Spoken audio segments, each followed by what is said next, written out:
Good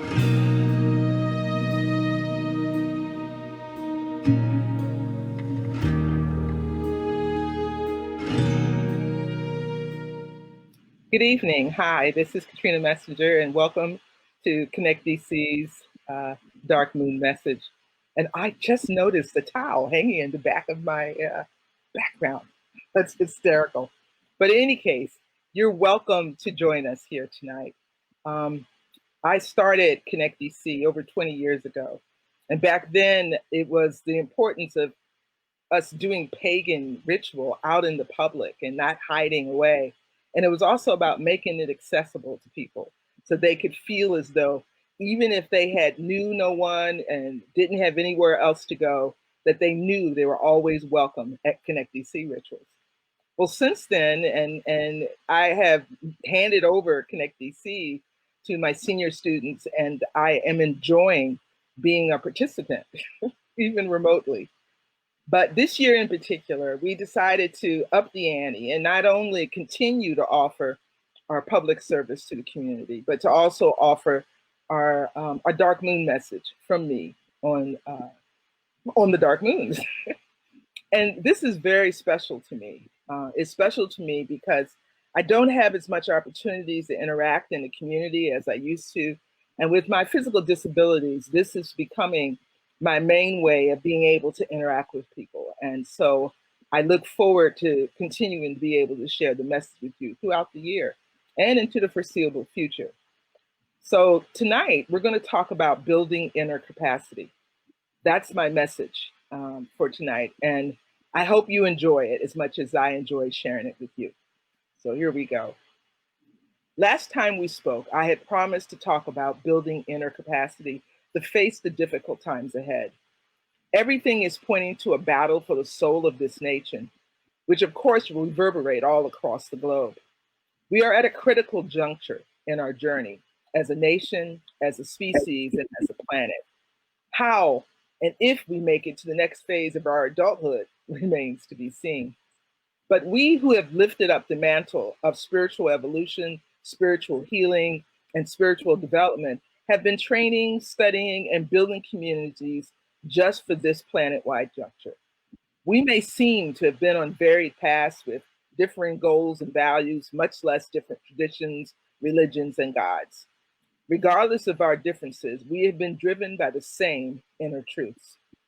And that truth is that we as a species are on the wrong path. And for our own survival and the survival of the planet, we need to grow the hell up and quickly. The question is no longer if we change or even when do we change. We are getting awfully close to the point of no return. We have to change or we will condemn our grandchildren, our descendants, to live miserably short lives. The lives of our future are literally in our hands. A legitimate question we can ask is, how do we make the change to our global trajectory while the very ground we are standing on is starting to feel like quicksand? And then how do we prepare ourselves for the difficult decisions, struggles, and battles ahead? And so today I want to address capacity building. There's plenty of work to be done at every level, and we need to increase our capacity to face these challenges.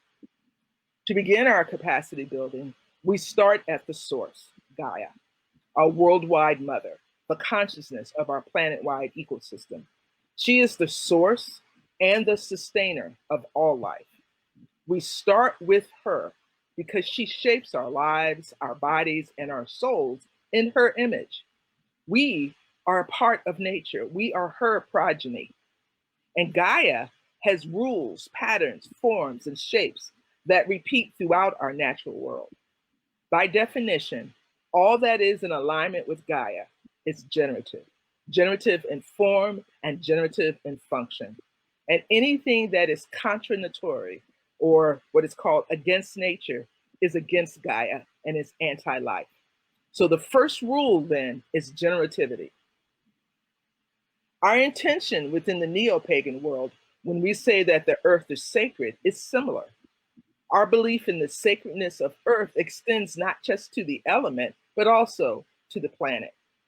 For we believe that the divine is immanent in nature, not separate from it. So Gaia is honored as in many sacred paths as Mother Earth. But if Gaia is sacred, then all she creates is sacred as well, which will bring us to our bodies, our very flesh and bones. We who are made of earth, shaped and formed by Gaia's rules, patterns, forms, and shapes, are also sacred. Additionally, the sacredness of the earth, the element, and Gaia, the planet, extends throughout all matter. We believe that the earth realm, the manifest realm, is also sacred, easing the split between spirit and matter by declaring that matter and spirit are both sacred. Now, I could talk all day about the sacredness of the manifest world, but today I will focus on the capacity building aspects within the manifest realm. In order to make the very real changes needed on our planet within the manifest realm, we need our physical bodies to be engaged in a very real way. And when we say that our bodies are temples, we are referring to the sacred connection between Earth, the realm, Earth, the element, and Earth, the mother. In order to make use of that connection, we must be in accordance with nature, in alignment with Gaia. Our work must be generative. But the very real state of our world reveals that we are out of step, out of alignment with nature. We are violating the first rule of nature, generativity. Often, we are not just out of alignment, we are non generative. Many of our policies, projects, and plans are anti life. What does it mean when we poison our own drinking water or clear cut the trees that supply our breathable air? Why do we place children in cages while allowing our seniors to die alone, connected to machines? We are out of alignment with nature and with life itself. So that's the problem. And the primary way we are out of alignment with nature has to do with the concept that I call the endless now. All of nature lives in the endless now. Only humans exist outside of this natural law. We perpetually live in the future or the past, but never wholly in the now. And because we miss the present moment, we seldom see the direct impact of our ignorance or our arrogance until the damage is already done. There are other factors that contribute to our bad behavior, but rejoining the endless now would allow us to have better clarity and perception. So how do we join in with the rest of Gaia's children in the endless now? And when I say endless now, ENDLESS, endless now, we start by slowing down, becoming mindful, being less machine-like, and implementing simple exercises that would allow us to experience what we are missing as we hurry about like little bots. Now, this is not to say there's something wrong with being in a hurry. Nature has patterns that adjust to the need for speed, for example. But we need to be concerned about what is driving us, what is pushing us forward, and to what end. One of the side effects of spending time within the endless now is an increase in mental, emotional, and physical capacity. We become less hurried, more spacious, and we seem to have more time. Our personal work delves deeper, our relationships improve, and we get clearer about our goals and our contentment. This is the real benefit of what I call spiritual generativity. Let me say that again. This is the real benefit of what I call spiritual generativity. We can become more fully wedded to our path, our work, and our intentions. The real choices become clear. And when we step into the fray, we know what is to be done and where. That there are simple practices that can assist us on our journey towards spiritual generativity, getting more sleep and meditating.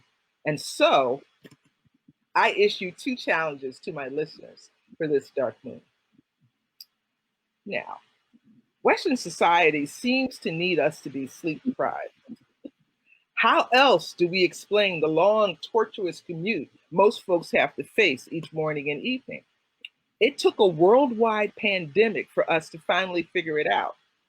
For the millions of folks who are working from home, apparently telecommuting was a viable alternative. And the resultant decrease in air pollution, traffic accidents, and stress, well, let's just say it was a surprise to some folks. In some locations, wildlife came back to areas lacking humans and vehicular congestion. And guess what? None of these companies, none of these institutions fell apart during this period where their employees worked from home. Now, on the other hand, our service economy, which depends on the massive displacements of populations during work hours, was hard hit. So we definitely need to examine new ways to serve the stay-at-home market. And there are some reports that folks are getting more sleep since they no longer have to commute in the early morning hours, which is fantastic.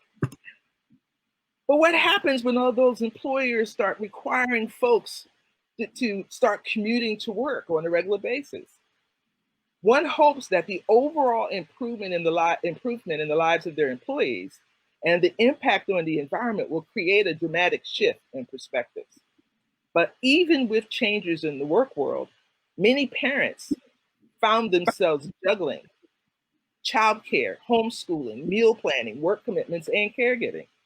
So even with the removal of commuting, their days remain long and exhausting. We humans are primarily diurnal, which means we are normally awake during the day. Consequently, we are expected to sleep at night. But lighting at night confuses our biological systems, and some of us have taken up the role of night owls as an emblem of rebellion against the day world. And this is cool when we are young, but we get old pretty quickly when challenged by a workaday world. So I wonder, what would it be like if everyone could routinely rest and sleep long enough to become fully rested? How would our waking world change? What would be different and what would be the same? And so we come to my first challenge. My challenge to you listeners is to go to bed early for a week. Yeah, I said it. Go to bed early for a week. And by early, I don't mean earlier than normal.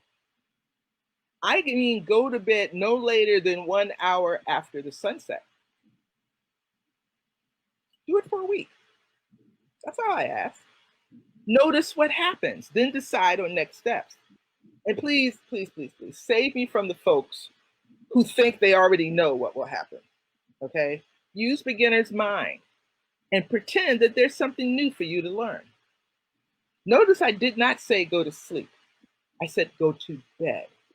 And don't cheat by taking a book, a lit screen, or turning on the TV, or engaging your partner in a lively debate on worldly topics. Turn off the lights and just lay there till you go to sleep. If you know some relaxation protocols, by all means try them. And yeah, sex, of course, is permitted. And if you suffer from insomnia, then please take whatever helps you to sleep. I'm not saying that you can't take, help to get there. I'm simply saying go to bed 1 hour past the sunset. The second challenge is meditation. The second challenge is meditate for 5 minutes, not 10, 5 minutes every day for a week. It's just a week.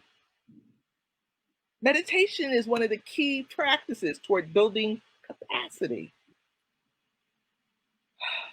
By taking time each day to attune to your inner experiences, you are sending a not so subtle message to yourself.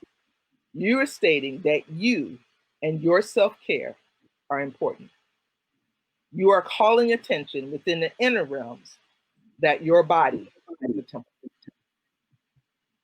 And again, if you already meditate, fine. Just make sure you do it every day for a week.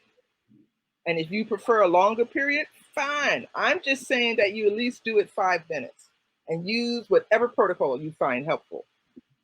Now, for the folks who this is a new practice, here are some helpful pointers. First, find a safe place to sit quietly. And I don't mean that there's no noise. I mean that you can be quiet. Because needing absolute quiet to meditate is the exact opposite of the practice. Okay. The point of meditation is to find, wait a minute, where's my notes? To find your way to your inner landscape, regardless of external stimuli. Of course, you have to be mindful of any danger, but that is why I say pick a relatively safe place where you're not prone to interruption. Later, much later, you can be the badass who meditates in the front line at protests. But for now, look for safety and few interruptions. And in this relatively safe space, bring your awareness to your breath. Focusing on your breath is the easiest way to fully come into your body and into the now. While focusing on the breath, allow your mind to wander as it does normally. Your goal is to treat the thoughts that come up as if they're little birds landing on your open palm.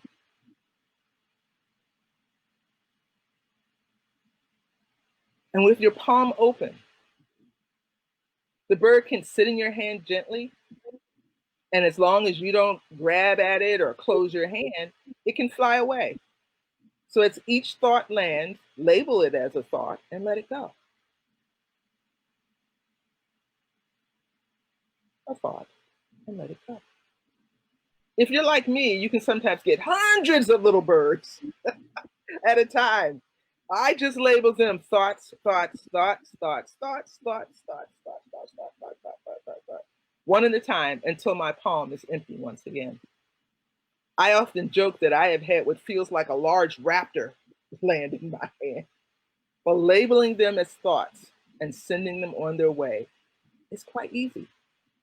You do this for 5 minutes every day. 5 minutes. At some point, emotions, memories, pains, songs, smells, or other types of artifacts will come and go. Label them, experience them, remember them, or sit with them as needed for the full 5 minutes. I suggest you always bring a journal so you can make notes afterwards about your experience. And take your time with this practice. Over time, it can become quite deep and quite powerful. And of course, you can use the same meditation techniques to help you relax yourself to sleep. The goal here, and here's the kicker, the goal here is to find our way back to Gaia and to rejoin nature within the endless now. Now, I'll talk more about the endless now next time. But really, go to sleep 1 hour after sunset and meditate 5 minutes each for a week. Let us know in Connect DC on our page how that is working for you. And in the meantime, thank you for joining me. And I wish you dark moon blessings on your journey. Good night and thanks. And now I'll take questions and comments from folks. So let's see if I can see anything.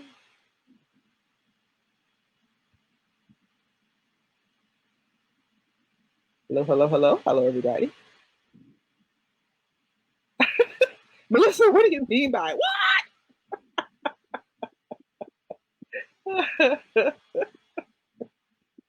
Any questions, any comments from folks? This is the part I like a lot. You're welcome, Nancy. I miss you, Nancy. Hey, sweetie. Baby.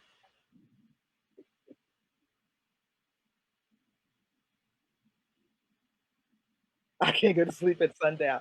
I didn't ask you to go to sleep at sundown. I asked you to go to bed 1 hour after sunset. So this week, most of the sun's been setting close to 8 p.m. And so the time to go to bed is at around 9. And so what you do is you just lay there and relax your body until sleep comes.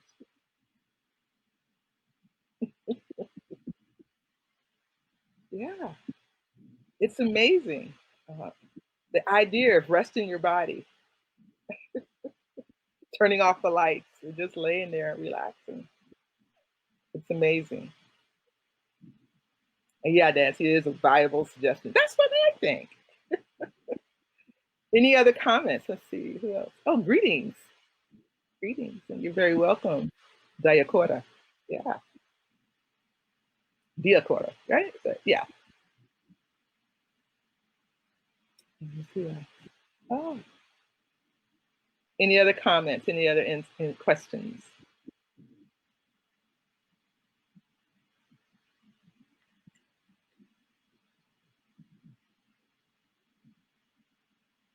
Yeah, Nancy, it's been like, yeah, yeah. It's been over 20 years for Connect DC. You sure it's not longer, Nancy? Oh, Kit, yeah, revolutionary. Yes, it is. Yes, it is.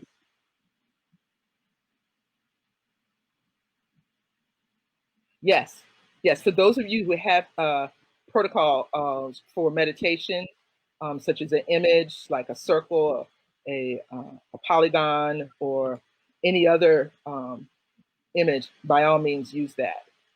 For folks who are just starting out, if they can just let go of their thoughts, that would be great. Oh, okay. Oh, hi, Jill. Oh, that's right, Nancy. You're right. You came to the site. Okay, yeah, you're right. You're right. Hi, Chris. So, are there any other insights or questions or thoughts?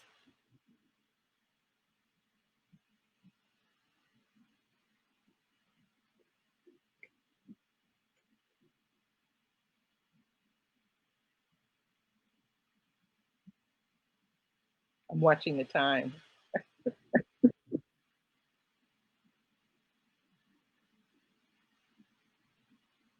Oh, yeah. When you're laying there and not sleeping, don't beat yourself up. That is so true.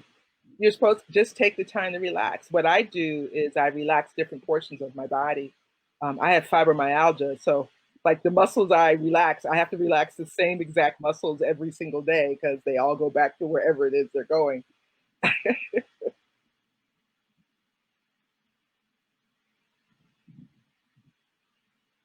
Yeah, yeah. Starting to reduce artificial light. Yeah, yeah. This is a training in being. Exactly. I took off early tonight. Over ends at or around sundown. I can see the benefit. Yeah, yeah. Well, and it's basically trying to get us, it's trying to edge us toward our diurnal nature. But what exactly will happen will depends on um, uh, your internal body regulation. So that's why I said don't determine what you think is going to happen. Oh, Bonnie says I'm not going to do it this week because of DNC. Okay, okay, we have a deal, Bonnie. You can wait till after the DNC, unless of course you're going to wait till after the RNC, and then I think you're just pulling my leg.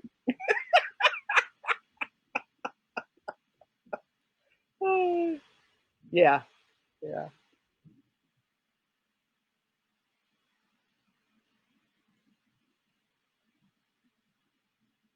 We're getting down to the hour mark. Any more comments?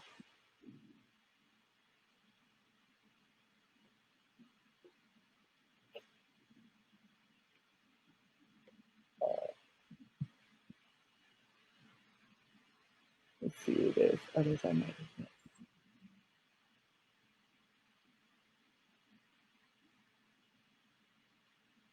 Oh, since I have a new comment.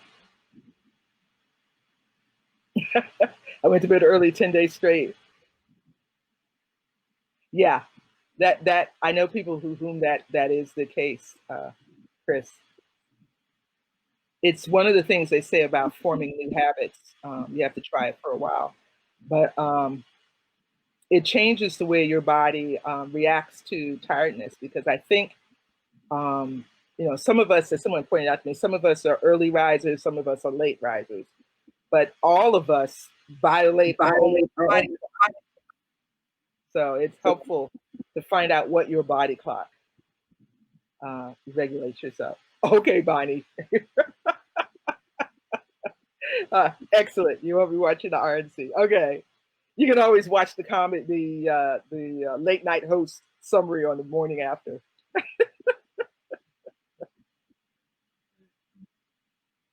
Yeah.